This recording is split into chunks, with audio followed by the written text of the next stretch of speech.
Next is section 7। Section 7 क्या कहता है? Revival of repealed enactments. Repealed enactments हैं, रिपील हुए लॉज हैं, उनका रिवाइवल मीन्स उनका वापस आना, उनको एज इट इज या किसी मॉडिफिकेशन के साथ या बगैर किसी मॉडिफिकेशन के उनको रिवाइव कर देना, वापस ले आना। तो इसका जो है क्या इसके जो है हालात वाकयात होंगे, ये हम इसमें पढ़ेंगे कि अब इसका सबसेक्शन 1 देखते हैं। इन एनी सेंट्रल एक्ट और regulation made after the commencement of this act, इस एक्ट के कमेंस होने के बाद मींस इस एक्ट के शुरू होने के बाद अगर कोई एक्ट या कोई रेगुलेशन बनती है तो क्या होगा? इट शिल बी नेसेसरी, तो ये चीज जरूरी है for the purpose of reviving, revival के पर्पज के लिए, उसको वापस लाने के लिए ये चीज जरूरी है। क्या चीज जरूरी है? आइदर होली और पार्शली, क्या आप या तो पार्शली मींस आधी इनेक्टमेंट वापस लेकर आ रहे हैं या होली मतलब पूरी इनेक्टमेंट वापस लेकर आ रहे हैं। तो एनी इनेक्टमेंट होली और पार्शली रिपील्ड जो कि रिपील हो चुकी है, इसको उसके रिवाइवल के लिए क्या चीज जरूरी है? Expressly to state that purpose. तो आप उसका पर्पस बताएंगे कि आप इनेक्टमेंट को, रिपील हुई हुई इनेक्टमेंट को रिवाइव करें, तो इसके पीछे क्या मकसद है, इसका पर्पस क्या है, ये हम देखेंगे इसमें। उसके बाद आ जाते हैं सेक्शन 8 पर। सेक्शन 8 क्या कहता है? Construction of references. अब यहां पर हमने शुरू में पढ़ा था कि आपने अगर रेफरेंसेस को, अभी इसमें हम क्या पढ़ रहे हैं सेक्शन 8 में? रेफरेंस की कंस्ट्रक्शन पढ़ रहे हैं। रेफरेंस अगर आपने कंस्ट्रक्ट करने हैं, रेफरेंस अगर पुट करने हैं, एक लॉ का रेफरेंस दूसरे लॉ में, तो आप उसको किस तरीके से कंस्ट्रक्ट करेंगे? To repealed enactments. अब इसको हमने किस कंटेक्स्ट में पढ़ना है? इसको हमने पढ़ना है रिपील्ड एनेक्टमेंट्स के कंटेक्स्ट में, कि अगर एनेक्टमेंट रिपील हो गई है और उसके अंदर रेफरेंस दिया हुआ था तो उसका क्या इफेक्ट होगा। अगर एनेक्टमेंट जो है रिवाइव हो गई है, उसके अंदर कोई रेफरेंसेस थे तो उसका क्या वो वापस रिवाइव होंगे या नहीं होंगे, ये हम पढ़ेंगे। और हम इसको दो चीजों के लिहाज से पढ़ेंगे। वो दो चीजें क्या है कि रिपील होना और री एनेक्ट होना। री एनेक्ट होना मीन्स रिवाइव होना दोबारा से। तो हम इसमें क्या पढ़ेंगे? where this act or any central act or regulation made after the commencement of this act, इस एक्ट की कमेंसमेंट के बाद, इस एक्ट के स्टार्ट होने के बाद अगर कोई सेंट्रल एक्ट बना है, कोई रेगुलेशन बनी है, ठीक है, उसके बाद है रिपील एंड री एनेक्ट। या तो वो रिपील हो जाती है उसके बाद कोई एनेक्टमेंट, कोई एक्ट, कोई रेगुलेशन, कोई सेंट्रल एक्ट, या वो दोबारा से रिपील हुआ हुआ री एनेक्ट हो जाता है। दो चीजें हैं इसके अंदर, ठीक है। तो अगर उनके अंदर अमेंडमेंट्स थी कोई, ठीक है, विद और without modification any provision of a former enactment, means जो पहले एनेक्टमेंट थी, ठीक है, ये अब जो अगर उसके अंदर रेफरेंसेस थे तो फिर रिपील होने का या री एनेक्ट होने का उसके ऊपर क्या असर पड़ेगा, ये हम इसमें देखेंगे।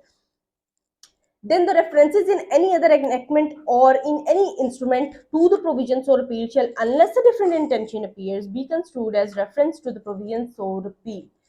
अब इसमें वो हमें सिंपल सी बात बता रहे हैं कि अगर तो न्यू लॉ आया है, री एनेक्ट अगर कोई लॉ हुआ है, रिवाइव हुआ है, तो फिर क्या होगा? उसके रेफरेंसेस जो पिछले वाले में थे वो भी उसके साथ ही वापस आएंगे।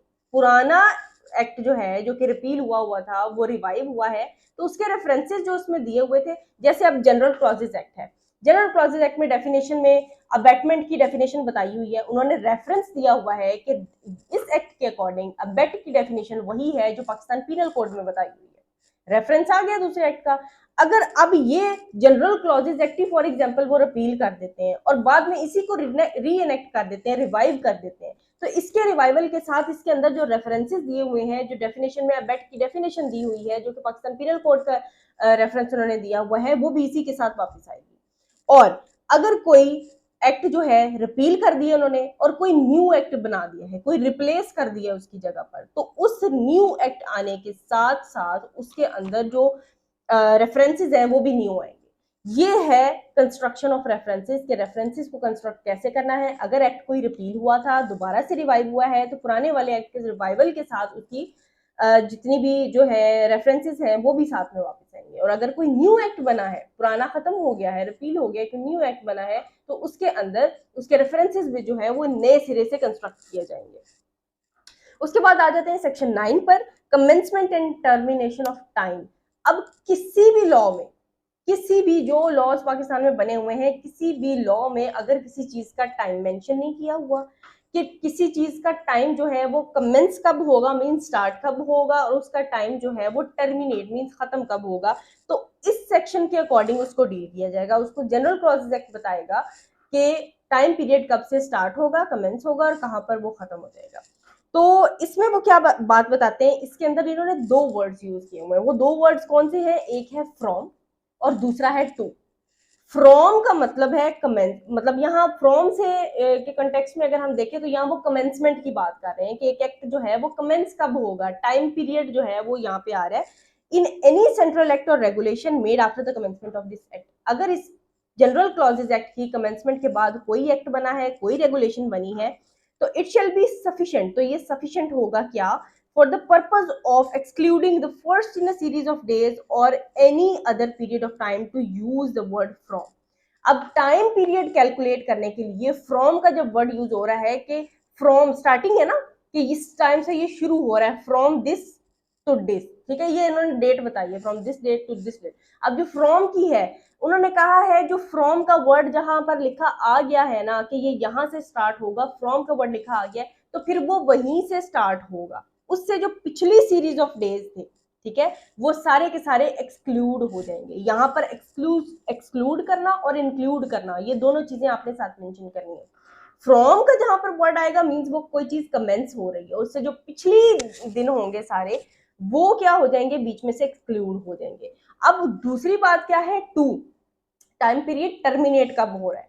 टू का वर्ड जो है, अब टू का मतलब है कि यहां तक है, इसके बाद जो इससे पहले, अब इंक्लूड की बात हमने इसके साथ करनी। फ्रॉम का वर्ड हमने देखा तो फ्रॉम स्टार्ट हो रहा है, उससे पिछले दिन एक्सक्लूड कर दिए। टर्मिनेट कब हो रहा है, टू, मतलब इस डेट तक ये लागू रहेगा, ये एक्ट या कोई चीज है या किसी चीज का टाइम पीरियड है तो ये इस टाइम तक लागू रहेगा। अब उसके पिछला जो टाइम पीरियड होगा मींस उसका कमेंसमेंट से लेकर, फ्रॉम से लेकर टू तक के दरमियान का जो टाइम पीरियड है वो इंक्लूडेड होगा बीच में। तो ये है कमेंसमेंट कब होगी किसी चीज की, किसी एक्ट की, रेगुलेशन की, या टर्मिनेशन की जो है उसकी डेट है वो क्या होगी। तो ये फ्रॉम और टू का वर्ड जो है ये इसके अंदर इसको एक्सप्लेन करते हैं कि टाइम कमेंस कब होगा और टाइम टर्मिनेट कब होगा। उसके बाद आ जाते हैं कंप्यूटेशन ऑफ टाइम। टाइम को कंप्यूट किस तरह किया जाएगा, एडजस्ट किस तरह किया जाएगा। टाइम अगर फॉर एग्जांपल किसी चीज का दिया हुआ है, फॉर एग्जांपल हम एक एग्जांपल ले लेते हैं, सिविल प्रोसीजर कोड में जो है वो बताया हुआ है कि रिटर्न रिप्लाई जो होता है, रिटर्न स्टेटमेंट फाइल करनी होती है डिफेंडेंट ने विद इन 30 डेज। 30 डेज का टाइम पीरियड दिया हुआ है।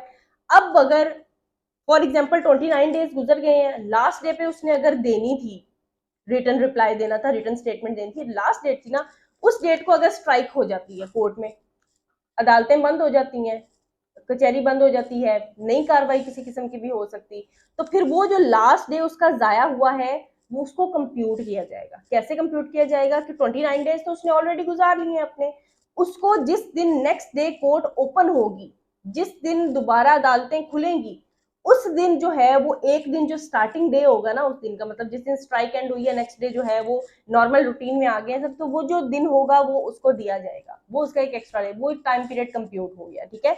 तो इसके अंदर एक रेलिवेंट प्रोविजन जो है ये हमने सेक्शन 4 लिमिटेशन एक्ट 1908 का जो है उसमें भी सेम यही बात बताई हुई है सेक्शन 4 में, कि अगर जो है कोई ऐसी सिचुएशन पैदा हो जाती है कि कोई टाइम पीरियड जो है वो एंड हो रहा है या लास्ट डे उसका है, या ये जितने दिन उसको दिए जाएंगे ना, अगर उसमें उसका तो कसूर नहीं है, अब लास्ट डे पे फॉर एग्जांपल अगर वो आ जाता है, कोई रिटर्न स्टेटमेंट उसने देनी है ये वो, तो वो डे जो है वो बीच में से एक्सक्लूड कर देंगे वो।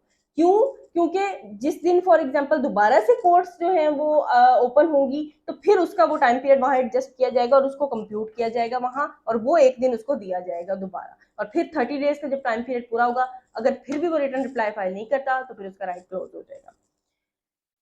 So this was all about our today's lecture. Thanks for watching the video, and if you like the video then don't forget to like, share and comment.